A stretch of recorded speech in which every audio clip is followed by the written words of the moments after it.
Hello, and welcome to the newest episode of the Pokemon Type Tier List series. This week we are going to be looking at rock types, and when I was compiling the list of them, I was surprised at the relative variety that the rock type had. You know, when you think about rocks, you think, they're rocks. What can you really do with that? But, there have been some actually pretty interesting and impressive designs over the years. So, without any further ado, let's jump into it with Stonejourner. When I first saw this guy, I was like, there's no way that's a real Pokemon. There's no way that they added this thing to the game. That's kind of dumb, it's kind of silly, it's kind of stupid. But then I saw it walking around in the wild area, and it just, like, the way that it's animated to walk was just super endearing to me, and it gave a lot of more positive feelings about this Pokemon to me. So I think for that reason, I'm going to put Stonejourner in A tier. I just think that he's got a goofy grin, his animations are pretty funny, and it's kind of a silly, weird concept, but I think it ends up working in a fun and endearing way. Colossal, I think, is a very interesting interpretation of rock. It's coal rather than just like a generic rock, so it can like burn, and as it evolves, it turns into like a train car and then a furnace. Strong concept, good execution. I'm not super into the line as a whole. It's just kind of like a big biped dinosaur kaiju-like monster with like the furnace gimmick that gives it some credence, some differentiation. But I think it's a good concept and a decent enough execution, but I think they could have done something a little bit more interesting with the body shape, maybe, rather than just making it like Big Monster Man. That's just my personal take.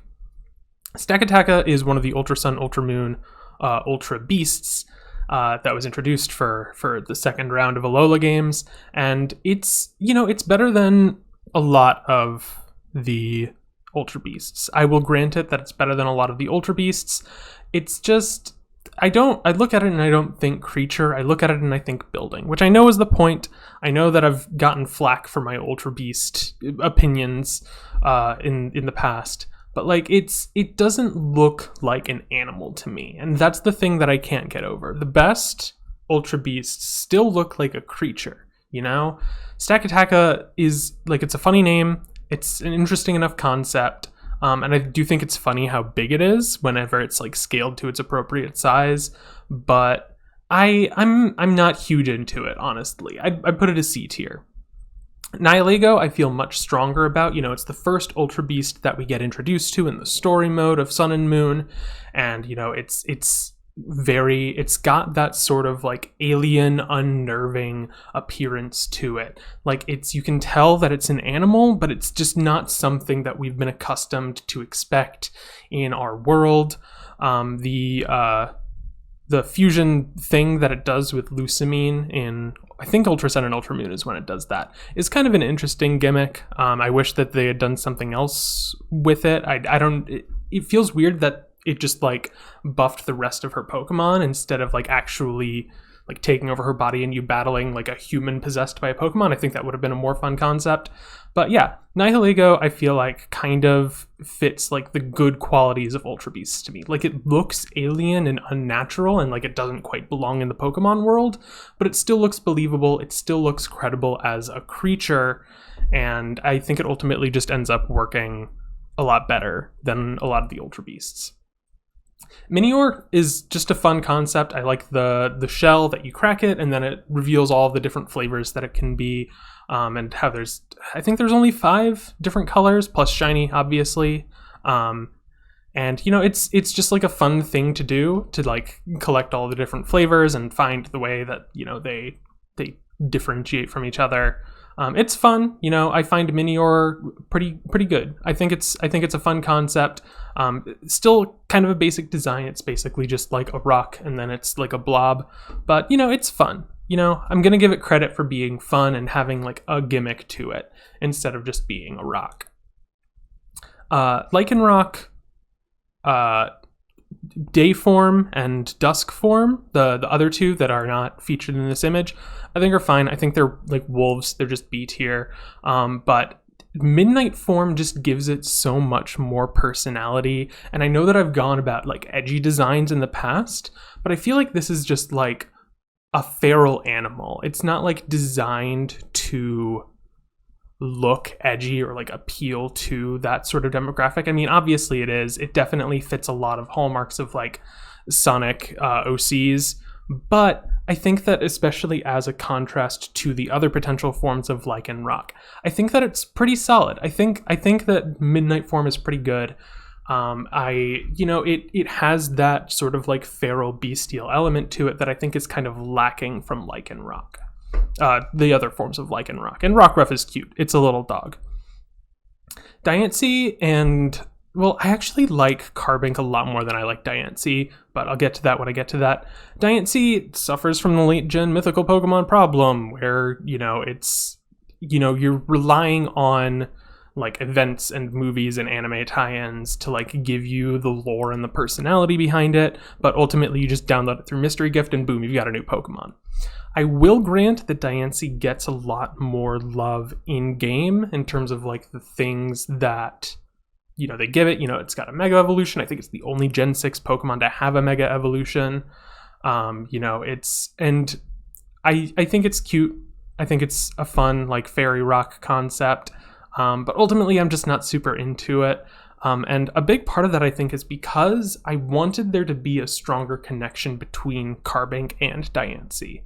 Because Carbink is just this cute little sprite that's possessing a bunch of crystals, and it's like super defensive, and it's just trying to take care of itself and not cause any trouble for anyone. And Diancie is like a weird, similar play off of it. It's basically like the Queen Carbink. But like there's no in-game event. I really wanted Diancie to... There was this one like mirror cave in X and Y that is where you originally find Carbink, and there's this like underground room where there's like a huge mirrored wall on the back, and I think you just find like a random Mega Stone in there post-game. Like I was expecting that to be like, oh yeah, this would be a great spot for like a post-game legendary encounter. And maybe they were intending for it to be that, but then X and Y decided, you know what, post-game is for losers. Nobody actually plays those. So they just released Diancie through Mystery Gift, but like it was right there. You had the potential to be like, bring a full team of 6 Carbink and then Diancie will appear as their queen. I think that would have been fun. Anyways, long ramble aside, Carbink is cute. It's fun. I like its face and I want to pinch its little cheeks. So it gets an A tier for me. Amora and Aurorus are like such... Aurorus especially is such like a pretty design. It's a dinosaur, but it has those giant fin fan things that, they change colors, like the Aurora Borealis. It evokes that, and I just, by virtue of it being such a pretty design, I gotta put it in S tier. I'm not usually one for like basic aesthetic appeal, but like Aurorus is cool. I'm allowed to be biased. Tyrantrum is, it's cool, but at the end of the day, it's just a T-Rex, and like it's got like frills and edge to it and whatever. But like it's Tyrantrum and Aurorus are both fossil Pokemon, and so the obvious choice with fossil Pokemon has always been dinosaurs or ancient fish, bugs, plants, whatever. And there are going to be a lot of fossils coming up on the list very soon, but like that's been the general idea is like make it a dinosaur or make it some sort of like ancient creature. Aurorus does something interesting and makes a sort of play off of that, whereas Tyrantrum is kind of just a T-Rex. And like T-Rexes are cool. I'm not anti-T-Rex in this household, but like you could have done something, you could have made it a little bit different from just being a dinosaur. That's just my opinion. Barbaracle is... I love the audacity of Binacle and Barbaracle, because a barnacle is such like a weird animal that it just like it attaches itself to like the sides of boats or docks or whatever, and people don't even really think of it as being an animal. They think of it as just being like a weird plant or like a fungus or something. But Binacle and Barbaracle basically say, no, we are an animal, and in fact we're sick of being overlooked, and so we're going to fuse together into like this weird mech Gundam thing. And each of our heads are also hands. And so, yeah, I like the audacity of the design. I think that it's just funny looking in a good way. And it's endearing to me just by virtue of like everything being both a head and an arm. It's just kind of funny to me. I've gone back and forth a lot on the Musketeer quartet from Gen 5 because like there's nothing really wrong with any of them, but it's like I think they really only work as a unit where they sort of like create this sort of like weird counterbalance between each other, but each of them taken individually, it's just like Triceratops guy. You know, and like Terrakion is cool, you know, I've used it because its stats are just like perfect, everything you want a physical sweeper to be. But you know, it's as a design, it's just kind of like bulky and chunky, and you know, I'll give it credit for working as part of that unit of Pokemon, and I think that they have enough in common that they can play off of each other in interesting ways. But like if you really look at them individually, it's hard to get excited about any of them, is how I feel. Gigalith is, it's a rocky outcrop. It's got the crystals coming out from it. And, it's pretty basic. It's kind of just a pile of rocks. But I do like that Roggenrola and Boulder and Gigalith, they kind of borrow that very animal thing of having the false face that's like more intimidating looking, when in actuality that's just its ears. And I think that's cool. I think that's a fun concept and an interesting way to take something that could just be a pile of rocks in a new and interesting direction, I should say. Probopass is an S tier. I love its mustache. I think it's funny. The fact that it just, has all of these iron flakes and iron dust that just gather around at the bottom of its nose. I think it's funny. It looks like Groucho glasses, and that's the reference they were trying to make. Probopass is funny, and I'm not going to apologize for it. Bastiodon is also an S tier for me. I don't know what it is about Bastiodon, but I've always just had a really strong affinity for it. I think, again, it's the audacity of the design. The fact that they were just like, how do we evoke that this new fossil Pokemon is just going to be a defensive juggernaut? I've got it. Let's make its face a castle gate. And so it's a bastion, it's the main defensive wall, literally, of like a medieval castle. And it's funny, it's audacious. I appreciate everything that's going on here, and I just like the little grin on its face. It's just got this like cute little mug look to it. It's cool.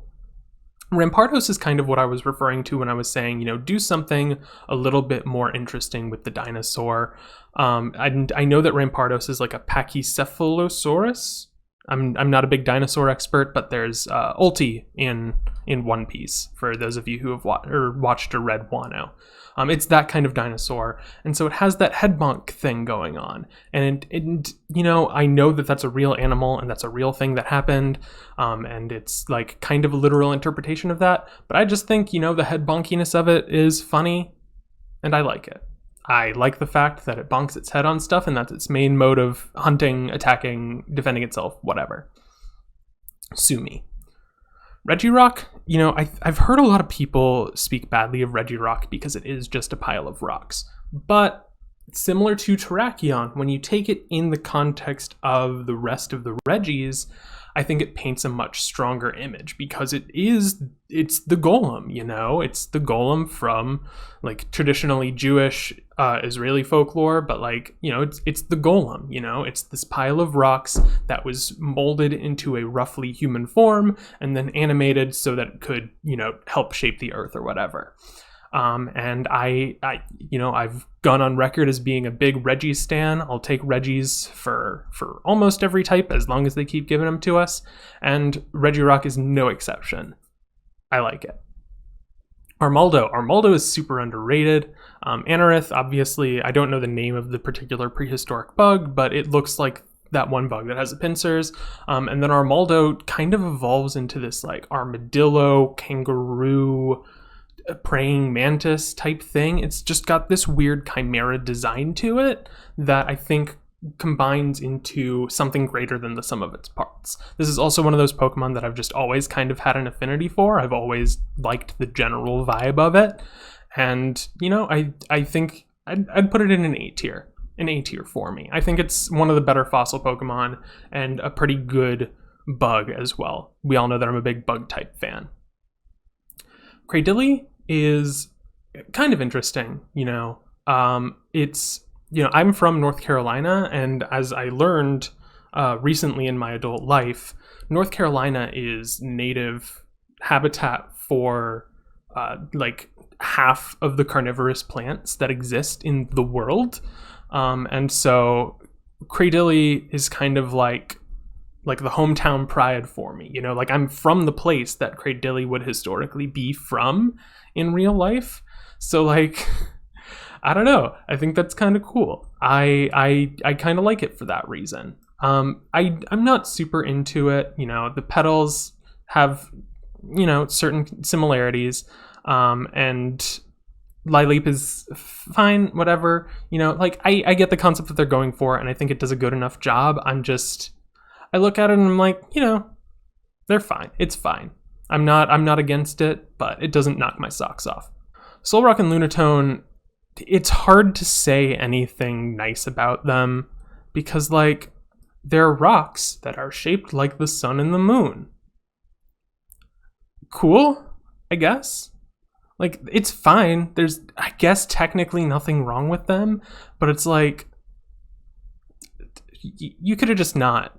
Like, I don't know how many Solrock and Lunatone stands there are out there in the world, but they're just this weird artifact of, like, Gen 3 wanting to introduce double battle partners so badly. So they created all of these Pokemon that sort of, like, contrasted with each other, and they're just like, what's a good contrast that we can do? Ah, yeah, the sun and the moon. Let's do that. And then they did it. And then, you know, 15 years later, they made Pokemon Sun and Moon. And they're like, crap, we jumped the gun. We could have waited. We could have waited to introduce them. So, you know, big F in the chat for the Pokemon Company on that one. But I don't like Solrock and Lunatone. I think that they're so boring and forgettable. Tyranitar, I might get a lot of flack for this. I think Tyranitar is good and not great. You know, it has that, you know, Kaiju Godzilla inspiration to it, and it does that, and it doesn't really do anything beyond that. Like, I like it. It's good. But it's not great. And I'm just going to leave it at that. Sudowoodo is great. Sudowoodo is an S tier for me. I love the concept of it's pretending to be a tree, but then, you know, people try to water it because they think that it's a plant, but it's a rock type, so it, you know, attacks them instead. You know, it's funny. It's funny, you know? Sudowoodo is a funny Pokemon, and if you don't like it, then you don't like fun. Aerodactyl is similar to Tyrantrum. It's just kind of a literal pterodactyl, and that's fine.